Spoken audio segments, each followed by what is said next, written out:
Audio Jungle। Hello दोस्तों, नमस्कार। पशु परिचर भर्ती परीक्षा 2024 से इम्पोर्टेंट 30 क्वेश्चन हम इस सीरीज में देखने वाले हैं। इसमें देखेंगे दोस्तों दैनिक विज्ञान, पशुपालन, सामान्य ज्ञान, राजस्थान जीके और राजस्थान जीके में भी देखो कला एवं संस्कृति, इतिहास, भूगोल, इन सब से रिलेटेड हम यहाँ पर क्वेश्चन देखेंगे। कुल 30 क्वेश्चन कवर करेंगे दोस्तों और कुछ क्वेश्चन विस्तृत रूप में भी देखने की कोशिश करेंगे। तो ये वीडियो आपके लिए महत्वपूर्ण है, ये क्लास आपके लिए अत्यंत हेल्पफुल रहने वाली है। अगर आप किसी भी प्रतियोगी परीक्षा की तैयारी करते हैं जिसमें राजस्थान जीके पूछा जाता है, जिसमें दैनिक विज्ञान आती है, पशुपालन, सामान्य ज्ञान आता है, उन सब प्रतियोगी परीक्षाओं की दृष्टि से ये क्लास आपके लिए महत्वपूर्ण है। विशेष रूप से मैं ये क्लास रिकॉर्ड कर रहा हूँ पशु परिचर भर्ती परीक्षा के लिए। तो दोस्तों इस क्लास को पशु परिचर भर्ती परीक्षा की तैयारी करने वाले विद्यार्थी मित्र तो ज़रूर देखे ही देखे, क्योंकि मैंने इसमें जो कंटेंट डाला है वो अत्यंत हेल्पफुल रहने वाला है दोस्तों। कुछ क्वेश्चन ऐसे ऐड किए हैं जो पिछले एग्जामों में आए हुए हैं और कुछ क्वेश्चन ऐसे भी लिए हैं जो मुझे महत्वपूर्ण लगते हैं। तो दोस्तों बने रहिए वीडियो के अंत तक, और चैनल पर पहली बार देख रहे हो तो चैनल को जरूर सब्सक्राइब करिए, क्योंकि मैं इसी तरह का कंटेंट आप सबके लिए लेकर आता रहता हूं। और देखते हैं पहला क्वेश्चन क्या है। दोस्तों देखो यहाँ पर पहला क्वेश्चन है, सबसे पहले खोजा गया हार्मोन कौन सा है। ये दैनिक विज्ञान है, इससे रिलेटेड क्वेश्चन यहाँ पर आ गया है। पहले 10 क्वेश्चन हम दैनिक विज्ञान के देखेंगे। तो पहला क्वेश्चन, सबसे पहले खोजा गया हार्मोन कौन सा है। Secretin, androgen, thyroxine, insulin. तो दोस्तों इनमें से सही विकल्प क्या है। सही ऑप्शन का आपको चयन करना है। तो दोस्तों बताओ इसका सही विकल्प क्या है। तो प्यारे साथियों इसका सही विकल्प आपने सही सेलेक्ट किया होगा तो मिलान कर लीजिए। यहाँ पर इसका सही विकल्प ऑप्शन ए होगा, सिक्रेटिन। सबसे पहले खोजा गया ये हार्मोन। दोस्तों याद रखिएगा, यहाँ पर आपका क्वेश्चन सही होता है, गलत होता है। लास्ट में 30 क्वेश्चन में से आप कितना सही कर पाते हैं वो लास्ट में आप काउंट कर ले। अगले क्वेश्चन की तरफ बढ़ते हैं और देखते हैं दूसरा क्वेश्चन क्या है। तो ये रहा दूसरा क्वेश्चन, और क्वेश्चन कह रहा है, मस्तिष्क का सबसे बड़ा भाग कौन सा है। मस्तिष्क का सबसे बड़ा भाग कौन सा है, जो कुल मस्तिष्क का 66% भाग है। थैलेमस, हाइपोथैलेमस, सेरिबर्म, इनमें से कोई नहीं। तो साथियों इसका विकल्प आप नोट करें, अपना सही विकल्प लिख लीजिए और मैं भी इसका सही विकल्प बताने वाला हूं। तो दोस्तों इसका सही विकल्प है ऑप्शन सी, सेरिबर्म। ये मस्तिष्क का सबसे बड़ा भाग है, जो कि मस्तिष्क का 66% भाग है ये। और तीसरा क्वेश्चन देखते हैं, तीसरा क्वेश्चन क्या है। ये रहा तीसरा क्वेश्चन, आ गया है तीसरा क्वेश्चन। केंद्रीय शुष्क बागवानी संस्थान स्थित है। केंद्रीय शुष्क बागवानी संस्थान ये कहाँ पर है। बीकानेर, श्रीगंगानगर, जोधपुर, उदयपुर। 4 विकल्प है, इनमें से आपको बताना है। आपका विकल्प चयन करें, उसके बाद में मैं बताता हूं फिर अपना विकल्प है। केंद्रीय शुष्क बागवानी संस्थान स्थित है बीकानेर, श्रीगंगानगर, जोधपुर, उदयपुर। तो साथियों आपने अपना विकल्प चयन कर लिया होगा। तो साथियों इसका सही विकल्प है ऑप्शन ए, बीकानेर। केंद्रीय शुष्क बागवानी संस्थान बीकानेर। चौथा क्वेश्चन देखते हैं, चौथा क्वेश्चन क्या है।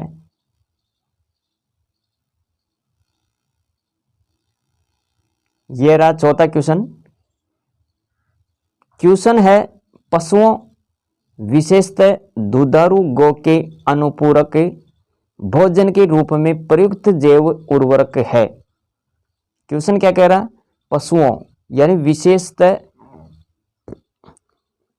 यानी विशेषतः दुधारू गौ के अनुपूरक भोजन के रूप में प्रयुक्त जैव उर्वरक है। तो दोस्तों यहाँ पर आपको बताना है, 4 विकल्प है, इनमें से सही विकल्प क्या होगा? अजोटोबैक्टर, अजोस्पाइरिलियम, राइबोजोबियम, और ऑप्शन डी में है अजोला। सही विकल्प का चयन करें।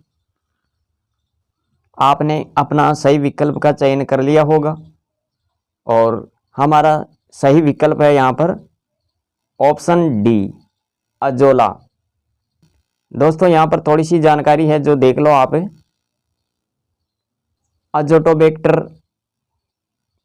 अजोटोबैक्टर के बारे में लिखा हुआ है, मृदा में पाए जाने वाले माइक्रोन्स जो N2 फिक्सेशन हेतु उपयोगी है। इसके बारे में ये याद रखें, मृदा में पाए जाने वाले माइक्रोन्स जो N2 फिक्सेशन हेतु उपयोगी है। N2 यहाँ पर इस तरह से लिखा गया है ये, लेकिन N2 इस तरह का है।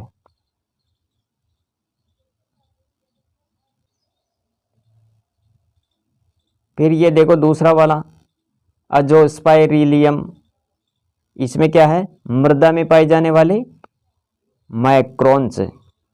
और राइजोबियम के बारे में भी देखो, मृदा उर्वरता के लिए उत्तरदायी माइक्रोन्स। तो ये जानकारी भी आपको यहाँ पर नोट करनी है। और अगला क्वेश्चन क्या है? तो देखो यहाँ पर क्वेश्चन है रेटिना अपवृद्धि है। क्वेश्चन बहुत ही शानदार है। रेटिना अपवृद्धि मध्य मस्तिष्क की, अग्र मस्तिष्क, पश्च की, उन्मस्तिष्क की, पोन्स वेरोलाई की। तो दोस्तों रेटिना अपवृद्धि के बारे में बताना है यहाँ पर। रेटिना अपवृद्धि, और रेटिना अपवृद्धि इसका सही विकल्प होगा यहाँ पर ऑप्शन ए, मध्य मस्तिष्क की। याद रखिएगा और लास्ट में अपना सही विकल्प काउंट कीजिएगा कि आपने कितना सही किया है 30 में से। 6 नंबर का क्वेश्चन देखो यहाँ पर। 6 नंबर का क्वेश्चन क्या कह रहा है? नैनो द्रव्यों का सर्वाधिक महत्वपूर्ण गुण होता है। नैनो द्रव्यों का सर्वाधिक महत्वपूर्ण गुण तापमान, दाब, बल, घर्षण। सही विकल्प का चयन कीजिए यहाँ पर। तो साथियों इसका सही विकल्प क्या होगा? अरे इसका सही विकल्प ऑप्शन डी, घर्षण। नैनो द्रव्यों का सर्वाधिक महत्वपूर्ण गुण घर्षण। 7 नंबर का क्वेश्चन, ये रहा 7 नंबर का क्वेश्चन। मनुष्य के लिए मानव ध्वनि स्तर है। मनुष्य कहाँ तक की ध्वनि सुन सकता है? मनुष्य के लिए मानक ध्वनि स्तर 90 डेसिबल, 60 डेसिबल, 120 डेसिबल, 100 डेसिबल। तो प्यारे साथियों इसका सही विकल्प आपको चयन करना है। आपके हिसाब से इसका सही विकल्प क्या होगा?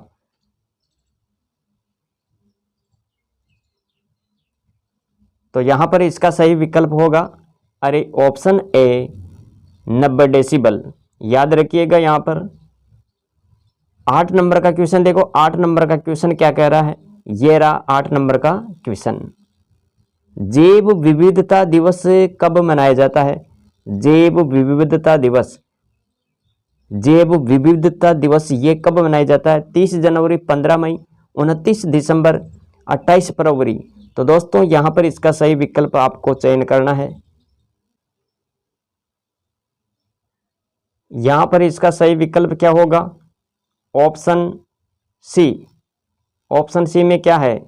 अरे ऑप्शन सी में तो 29 दिसंबर है और यही ऑप्शन इसका सही होने वाला है। जैव विविधता दिवस 29 दिसंबर को मनाया जाता है। अगला क्वेश्चन है, स्थानीय वनस्पति का संग्रह क्या कहलाता है? स्थानीय वनस्पति का संग्रह सभाघर, सैनिटेरियम, प्लेनेरिटेरियम, हेर्ब्रेरियम। तो दोस्तों यहाँ पर इसका सही विकल्प आपको बताना है। तो साथियों इसका सही विकल्प होगा, अरे ऑप्शन क्या होगा इसमें? तो इसका सही विकल्प होगा ऑप्शन डी, हेर्बेरियम। ऑप्शन डी सही होगा। यहाँ पर स्थानीय वनस्पति का संग्रह क्या कहलाता है? हेर्बेरियम। याद रखिएगा ये। और 10वां क्वेश्चन देखो, दैनिक विज्ञान का ये 10वां क्वेश्चन यहाँ पर समाप्त होता है। यह रहा 10वां क्वेश्चन है, पेट्रोल में होता है। पेट्रोल में क्या होता है? तो देखो यहाँ पर कार्बन प्राणवायु, उदजन प्राणवायु, नाइट्रोजन प्राणवायु, कार्बन उदजन। तो दोस्तों इसका सही विकल्प भी आपको बताना है। तो बताइए यहाँ पर इसका सही विकल्प आपकी नज़र में कौन सा सही है, कौन सा ठीक है? पेट्रोल में क्या होता है? तो साथियों इसका सही विकल्प होगा ऑप्शन डी, कार्बन उदजन। अब यहाँ से 11 से लेकर 20 तक हम क्वेश्चन देखेंगे पशुपालन सामान्य ज्ञान से संबंधित। ये क्वेश्चन देखिएगा। 11वां क्वेश्चन है, जैसलमेरी किस पशु की नस्ल है? जैसलमेरी किस पशु की नस्ल है? गाय, बकरी, भैंस, ऊंट। 4 विकल्प है और इनमें से आपको बताना है। बताओ जैसलमेरी किस पशु की नस्ल है? आपका विकल्प लिख लीजिए।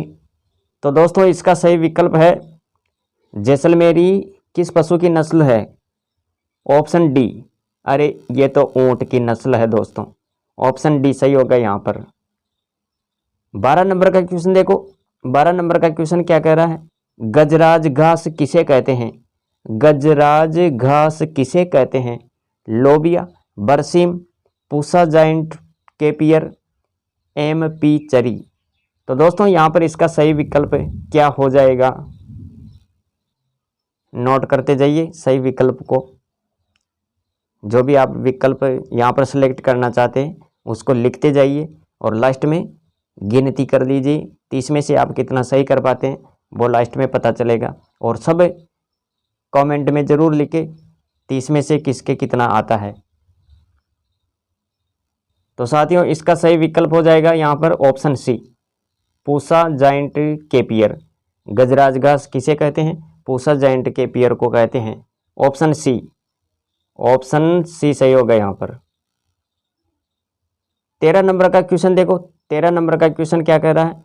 ये रहा 13 नंबर का क्वेश्चन और क्वेश्चन जबरदस्त है। पशुधन बीमा योजना की शुरुआत किस पंचवर्षीय योजना के दौरान की गई थी? 10वीं और 11वीं पंचवर्षीय योजना, 5वीं और 6ठी पंचवर्षीय योजना, 8वीं और 9वीं पंचवर्षीय योजना, 7वीं और 8वीं पंचवर्षीय योजना। तो बताओ किस पंचवर्षीय योजना के दौरान पशुधन बीमा योजना की शुरुआत हुई थी? इसका सही विकल्प होगा ऑप्शन ए। ऑप्शन ए में क्या है? 10वीं और 11वीं पंचवर्षीय योजना। याद रखिएगा ये। 14 नंबर का क्वेश्चन है, 20वीं पशु गणना की रिपोर्ट अनुसार राजस्थान में कुल पशुधन संख्या कितनी है? 20वीं पशु गणना के आधार पर बताना है राजस्थान की कुल पशुधन संख्या। 4 ऑप्शन है, इनमें से आपको बताना है यहाँ पर 4.85 करोड़, 5.32 करोड़, 6.50 करोड़, 5.68 करोड़। इनमें से सही विकल्प क्या होगा? लिखो अपना अपना सही विकल्प। तो प्यारे साथियों इसका सही विकल्प हो जाएगा यहाँ पर ऑप्शन डी, 5.68 करोड़। 15 नंबर का क्वेश्चन देखो। 15 नंबर का क्वेश्चन क्या कह रहा है? गाय के प्रसव उपरांत प्रथम दूध कहलाता है। गाय के प्रसव उपरांत प्रथम दुग्ध कहलाता है। गाय के प्रसव उपरांत प्रथम दुग्ध को क्या कहते हैं? टोड मिल्क, मक्खन दूध, कोलेस्ट्रेम, पनीर। तो यहां पर सही विकल्प क्या होगा? तो यहां पर इसका सही विकल्प हो जाएगा ऑप्शन सी, कोलेस्ट्रेम। 16 नंबर का क्वेश्चन देखो, 16 नंबर का क्वेश्चन है, वर्गाकार शरीर वाली भेड़ कौन सी है? वर्गाकार शरीर वाली भेड़ जिसका आकार वर्गाकार होता है, उस भेड़ का आपको चयन करना है। वह कौन सी भेड़ है?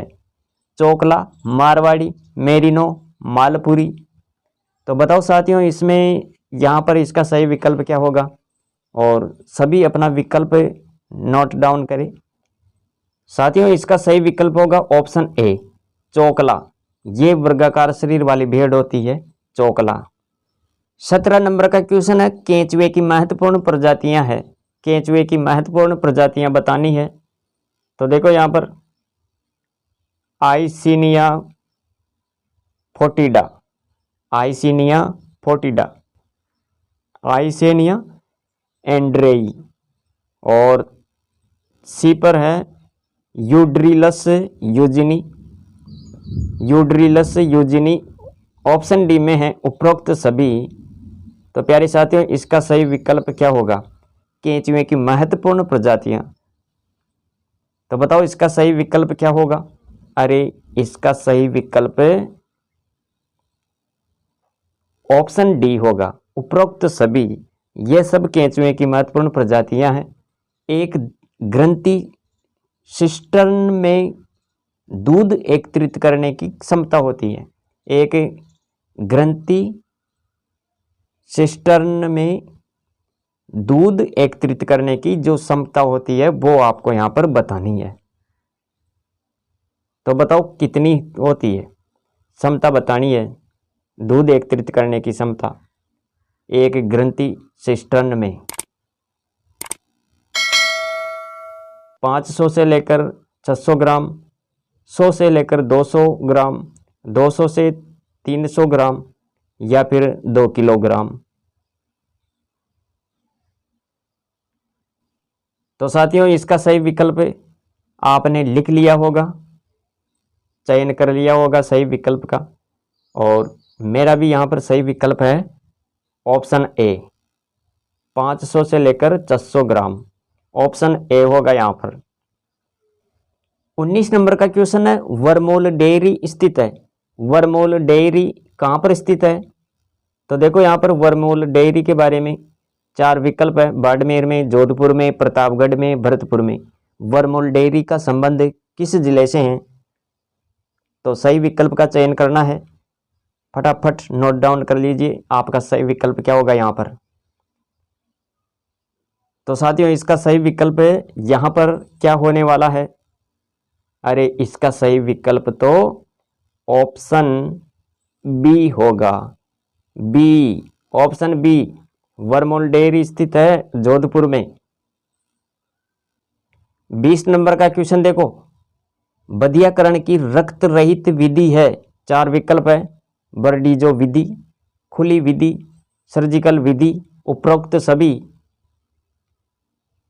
तो बताओ यहां पर सही विकल्प क्या होगा?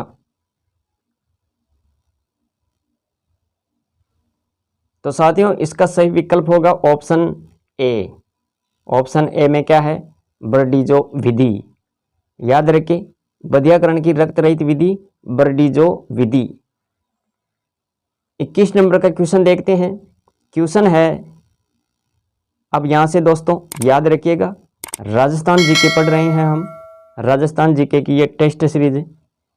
और देखो यहाँ पर, राजस्थान का वह कौन सा जिला है जो झीलों की नगरी कहलाता है? राजस्थान का वह जिला बताना है जिसे झीलों की नगरी कहते हैं। कोटा, जोधपुर, उदयपुर, जैसलमेर। बताओ, यह तो क्वेश्चन बिल्कुल नॉर्मल है। झीलों की नगरी कहलाने वाला जिला किस जिले को कहते हैं? झीलों की नगरी। तो यहाँ पर आपने बता दिया होगा, सही विकल्प चयन कर लिया होगा। इसका सही विकल्प दोस्तों ऑप्शन सी हो जाएगा, उदयपुर। और दोस्तों यहाँ पर उदयपुर को और क्या क्या कहते हैं, उदयपुर के अन्य नाम उपनाम किस नाम से प्रसिद्ध है? तो देखो यहाँ पर उदयपुर के बारे में, इसे कहते हैं जिंक नगरी, राजस्थान का कश्मीर, एशिया का वियना, फाउंटेन का शहर। और कोटा के उपनाम देखो यहाँ पर, कोटा के उपनाम, कोटा को क्या कहते हैं? अरे राजस्थान का कानपुर, कोटा, औद्योगिक नगरी, शिक्षा नगरी, उद्यानों का घर, राजस्थान का नालंदा, इंद्रप्रस्थ नगर, ये सब कोटा के उपनाम है। जोधपुर के बारे में भी याद रखें, इसे कहते हैं सूर्य नगरी, ब्लू सिटी, नीला शहर। जैसलमेर के उपनाम, इसे क्या कहते हैं? इसे कहते हैं झरोखों की नगरी, स्वर्ण नगरी, पीले पत्थरों का शहर।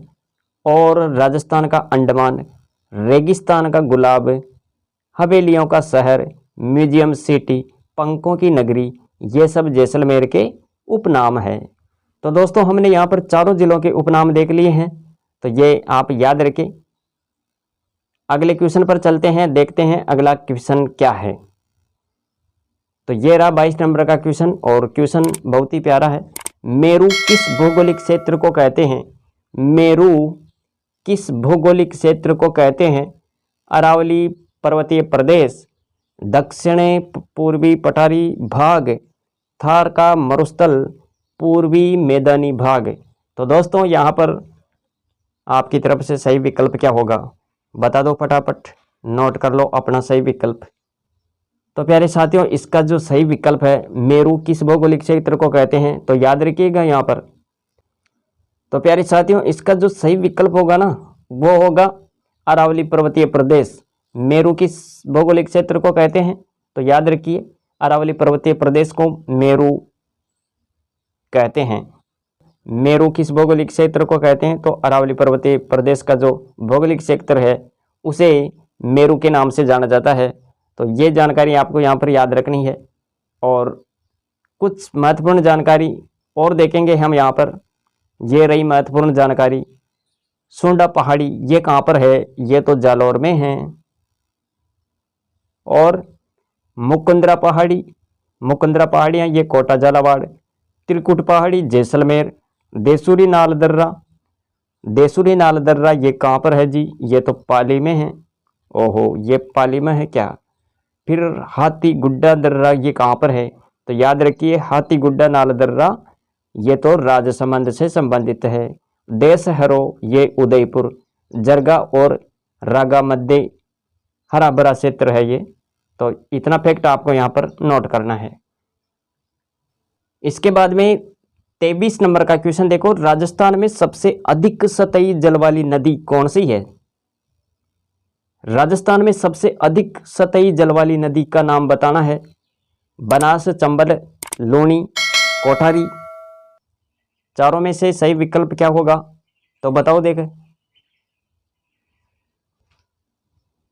राजस्थान में सबसे अधिक सतही जल वाली नदी, अरे इसका सही विकल्प ऑप्शन बी होगा, चंबल। राजस्थान में सबसे अधिक सतही जल वाली नदी कौन सी है? तो याद रखिएगा यहाँ पर चंबल नदी है। और यहाँ पर नदियों के बारे में देखो, चंबल नदी का जो उद्गम स्थल है, ये इनका उद्गम कहाँ से होता है? जनापाव की पहाड़ियाँ कहाँ पर है? महू मध्य प्रदेश। और नदी की कुल लंबाई कितनी है? 1051 किलोमीटर। और नदी के उपनाम क्या है? इसे कहते हैं चर्मणवती, राज्य की कामधेनु, बारहमासी नदी, नित्यवाहिनी नदी, ये सब इनके उपनाम है। राजस्थान और मध्य प्रदेश के साथ 252 किलोमीटर लंबी अंतर्राज्यीय सीमा बनाती है ये। तो इतना सारा कंटेंट आपको यहाँ पर देखना है। चंबल नदी से संबंधित हमने यहाँ पर जानकारी पढ़ ली है। इसके बाद में कौन सी नदी आती है? तो देखो यहाँ पर नेक्स्ट नदी है बनास नदी। और बनास नदी के बारे में देखो यहाँ पर, इसे कहते हैं वन की आशा, वर्णासा, उद्गम खमनौर की पहाड़ियाँ, राजसमंद।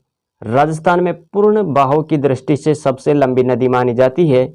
और इसकी कुल लंबाई की बात करें तो दोस्तों याद रखिएगा यहाँ पर 480 किलोमीटर। और इस नदी पर 3 परियोजनाएं कौन कौन सी है? तो ये भी देख लो, नंदसमंद परियोजना, राजसमंद, बीसलपुर परियोजना, देवली टोंक, ईसरदा परियोजना, सवाई माधोपुर। तो इतना सारा फैक्ट आपको यहाँ पर देखना है। आगे बात करते हैं लूणी नदी की। लूणी नदी के बारे में देखो यहाँ पर, लूणी नदी इसे कहते हैं मारवाड़ की गंगा। क्या कहते हैं? मारवाड़ की गंगा। उद्गम स्थल की बात करें तो नागपाड़, अजमेर। कुल लंबाई की बात करें तो दोस्तों 495 किलोमीटर, याद रखें। राजस्थान में इसकी लंबाई कितनी है? तो देखो यहाँ पर 330 किलोमीटर। लूणी नदी को अंतर सलीला किसने कहा? कालिदास जी ने। तो ये भी जानकारी आपको यहाँ पर देखनी है। इसके बाद में दोस्तों बात करते हैं हम, इसे खारी और मीठी नदी भी कहते हैं। इसे क्या कहते हैं? खारी और मीठी नदी। अब यहाँ पर कोठारी नदी की बात करते हैं। कोठारी नदी ये तो बनास की सहायक नदी है। उद्गम की बात करें तो दिवेर की पहाड़ियाँ, राजसमंद, और इस नदी किनारे बागौर की सभ्यता विकसित हुई। अरे बागौर की सभ्यता भीलवाड़ा से संबंधित है। और कोठारी नदी के बहाव क्षेत्र की बात करें तो राजसमंद, भीलवाड़ा, शाहपुरा, ये नोट करें यहाँ पर। अगला क्वेश्चन देखो, 24 नंबर का क्वेश्चन देखो यहाँ पर। 24 नंबर का क्वेश्चन है, परिंदों का घर किसे कहा जाता है? परिंदों का घर बंदबारेटा, बस्सी, केवलादेव, दर्रा। चारों विकल्पों में से आपको बताना है सही विकल्प क्या होगा। बताइए अपना सही विकल्प है। परिंदों का घर किसे कहते हैं? सभी अपना सही विकल्प का चयन करें। तो साथियों यहाँ पर इसका सही विकल्प हो जाएगा, अरे बंदबारेटा जो है इसे परिंदों का घर कहते हैं। ऑप्शन ए यहाँ पर सही होगा। 25 नंबर का क्वेश्चन देखिए। 25 नंबर का क्वेश्चन है, राजस्थान में काष्ठ के लिए, काष्ठ कला के लिए प्रसिद्ध स्थान आपको यहाँ पर बताना है।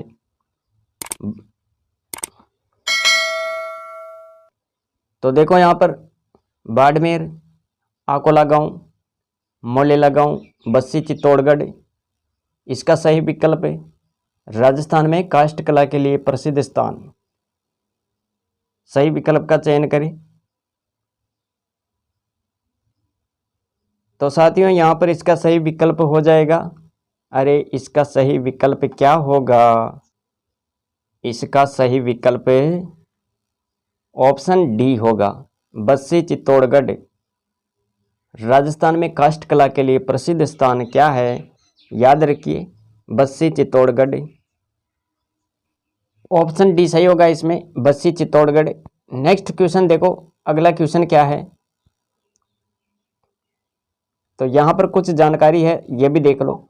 बस्सी काष्ठ कला का जन्मदाता की बात करें तो दोस्तों याद रखिए यहाँ पर प्रभात सुतार, बस्सी काष्ठ कला का जन्मदाता प्रभात सुतार। लकड़ी का काम करने वाले को सुतार बढ़ई खाती कहते हैं। प्रभात सुतार के द्वारा सर्वप्रथम एक लकड़ी की गणगौर बनाई गई थी। यह भी जानकारी आपको यहाँ पर देखनी है।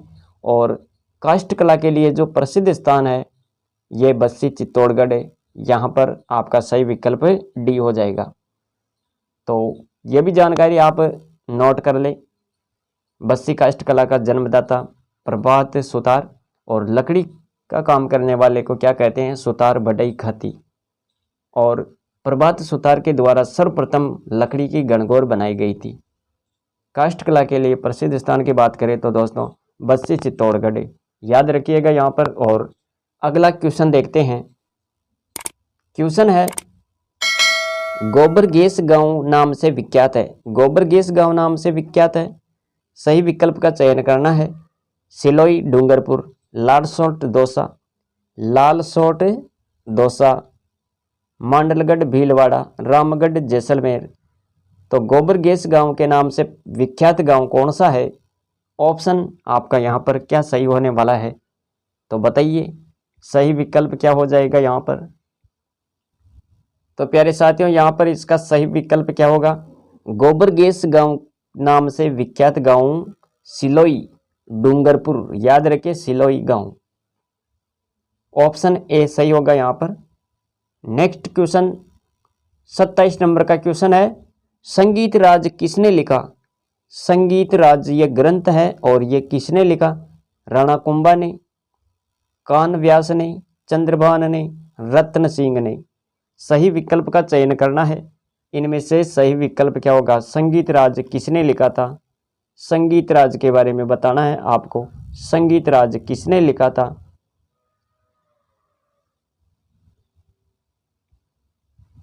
तो प्यारे साथियों, इसका सही विकल्प है ऑप्शन ए, कुंभा ने। कुंभा ने लिखा था ये। 28 नंबर का क्वेश्चन देखो। क्वेश्चन है, मेवाड़ भील कॉर्प ये किस वर्ष स्थापित की गई? 1832, 1818, 1852, 1837। सही विकल्प का आपको चयन करना है। तो प्यारे साथियों, इसका सही विकल्प क्या होगा? Option D, 1837। याद रखिए यहाँ पर। और 29 नंबर का क्वेश्चन है, ऊंट की खाल पर चित्रांकन किस कला शैली की विशेषता है? ऊंट की खाल पर चित्रांकन किया जाता है। जोधपुर शैली, बीकानेर शैली, जैसलमेर शैली, नागौर शैली। यहाँ पर आपका सही विकल्प क्या होगा? चयन करें फटाफट जल्दी से। और लास्ट में 30 में से कितने सही कर पाते हैं आप काउंट कर ले। तो प्यारे साथियों, इसका जो सही विकल्प है, ऊंट की खाल पर चित्रांकन किस शैली की विशेषता है? अरे ऑप्शन बी सही होगा यहाँ पर, बीकानेर शैली, ऑप्शन बी। और आज की इस टेस्ट सीरीज का लास्ट क्वेश्चन है। क्वेश्चन क्या है? तो देखो यहाँ पर, भीलों की भाषा में ढेपाड़ा क्या है? ये ढेपाड़ा क्या है इसके बारे में बताना है। कुर्ता, तंग धोती, अंगरखी, साफा। तो दोस्तों, ये भील पुरुषों द्वारा पहने जाने वाला वस्त्र है ढेपाड़ा। इसके बारे में आपको बताना है। सही विकल्प क्या होगा? तो प्यारे साथियों, इसका सही विकल्प होगा ऑप्शन बी, तंग धोती। ऑप्शन बी सही होगा यहाँ पर। और अब आप कमेंट जरूर करें 30 में से आपने कितना सही किया, कितना गलत हुआ, तो ये मुझे ज़रूर बताइए। कमेंट ज़रूर करें और कितने आपने सही किया है ये जानकारी मुझे ज़रूर दें। तो मिलेंगे अगली वीडियो में। आज के लिए इतना ही। Thanks for watching.